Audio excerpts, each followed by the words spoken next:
Të duket se ka një lloj tensioni tek e Majta për sa i përket, a do t'ja heqi, a do t'ja heqi Berishës në gradën, dhe tregon kjo një lloj pasigurie, sepse unë mendoj që atë që thot Kadilli, Shtetet e Bashkuara nuk të bien dot në pushtet, por ama nuk të lënë të vish në pushtet. Dhe edhe të rrëzojnë nga pushteti.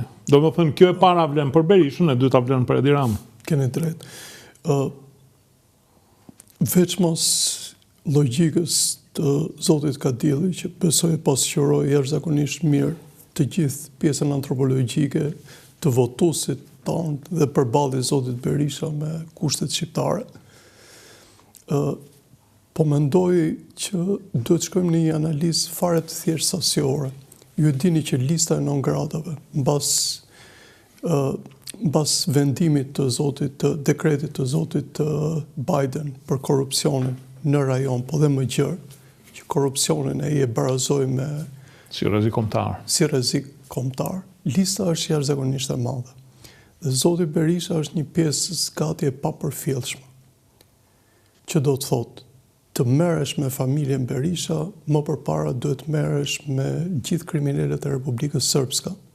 Duhet shkosh në Maqedoninë e Veriut, duhet shkosh më përpara në Serbi vet, duhet pastrosh Bosnjën, Malin e Zi dhe Kroacinë.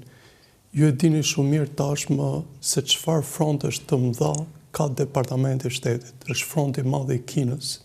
Ju e dini që atë që po bën Kina, që e ka uzurpuar gati detin e Kinës jugore, sepse lëviz 26% të tregtisë paqësorit, duke pasur parasysh që sëndin që po i bën Irani, problematikat në Gaza që janë problematikat e jashtëzakonshme.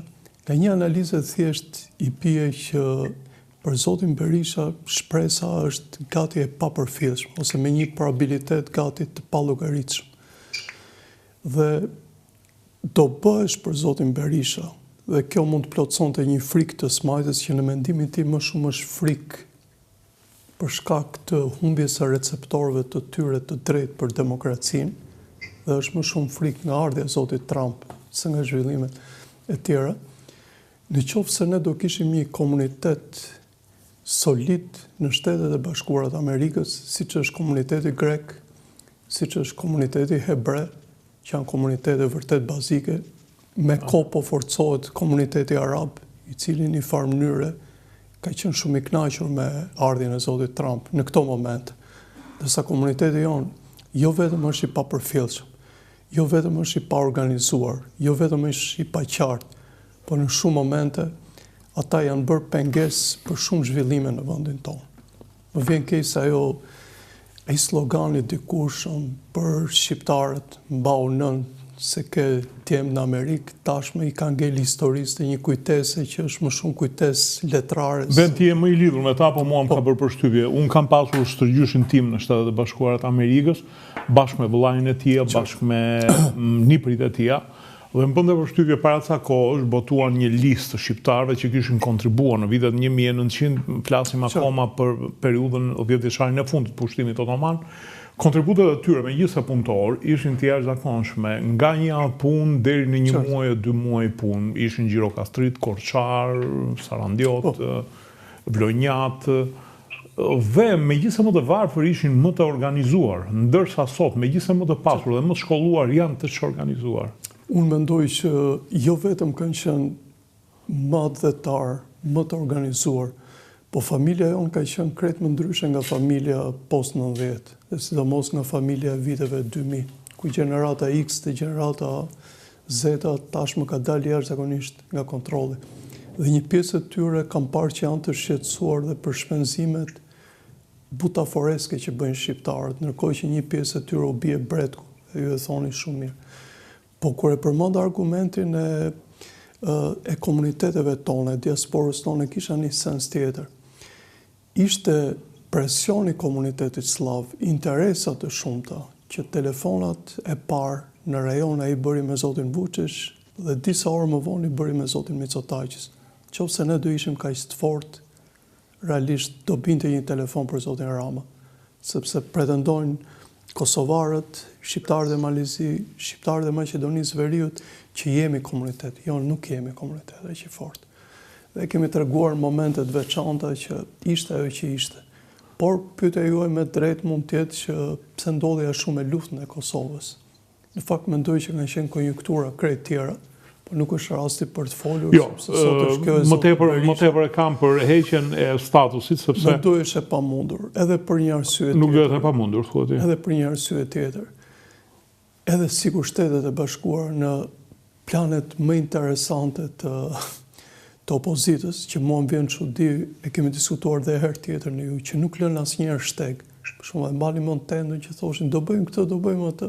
Dhe i mori Rama dhe nuk kishin asnjë justifikim, pastaj çfarë thoshin, pse u bashkuan me Ramën. Ose për shembull, kur ndodhën sherret brenda tyre dhe erdhi përfaqësuesi më i lartë i partive të djathta, dhe atëherë nuk lanë një shteg, derisa i morën telefon dhe ulën me të majtën. Dhe pikërisht me zotin Gjiknuri që nuk e shikonin me sy, në thonjse. Ndërkohë që keni parasysh që zoti Berisha është non grata 2 herë, është nga Mbretëria e Bashkuar. Mbretëria e Bashkuar. Një vend shumë i rëndësishëm në politikën botërore, vërtet është larguar nga Europa, por është një vend i fuqishëm. Dhe madje vetë ne si krijesë shtetërore jemi Shqipëria londineze. Po, e tregon edhe lufta në Ukrainë rëndësinë që ka Britania e Madhe. Dhe të paktën shumë gjëra të Britanisë thuhen direkt, adresohen direkt, edhe kërkohen direkt. Prandaj për shembull dhe zoti Jackson kur bëri marrëveshjen me Serbinë, piketat ishin të ndara. Serbia këtej, pjesa e Kosovës këtej. Askush nuk ka fuqi nga vendet e Europës. Ti mendon që një heqje e mandatit Berishës ja rrezikon pushtetin e Ramës? Besoj që deri diku, por njerëzit më shumë janë të lodhur nga zoti Rama thjesht nga pushteti gjatë i tij dhe nga mënyra që ai nuk e qas më terrenin, sesa nga sensi që zoti Berisha mund të hiqet non grata dhe të kthehet në terren. Unë besoj që zoti Berisha po të kthehesh në terren do bëhesh i lodhshëm për njerëzit, se nuk do kishe një hologram që ata idealizojnë si personazh të dënuar politikisht, po do kishin individin që nuk thot asgjë reale. Dhe më vjen keq me kolegët tanë që janë të detyruar ta vendosin nëpër emisione të ashtu, sepse ai po bëhet frenim për opozitën. Dhe ti një forcë politike që e mori dhe që e shkatroi po vetë.